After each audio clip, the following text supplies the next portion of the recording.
నీ డ్రామాలు ఆపు అని ఎందుకు అంటున్నామంటే, నువ్వు ఒక ప్రజాప్రతినిధివి. ప్రజాప్రతినిధి అనేది మరిచి అసెంబ్లీ వేదికగా చర్చించాల్సిన అన్నిటినీ కూడా నీ డ్రామాలతో ఈరోజు తెలంగాణ ప్రజల్ని మభ్యపెట్టారని చూస్తున్న పరిస్థితి నిన్ను చూస్తే చాలా దీనంగా కనిపిస్తున్నది.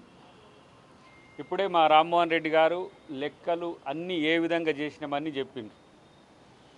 ఎందుకంటే మీకు శాసనసభ అంటే గౌరవం లేదు, శాసనాలంటే గౌరవం లేదు, చట్టసభల పట్ల ఎంత నిర్లక్ష్య వైఖరో మీ అయ్యని చూస్తే తెలుస్తున్నది. ఒక సవాల్ మీ ద్వారా నేను వేస్తున్నా. కేటీఆర్, నీకు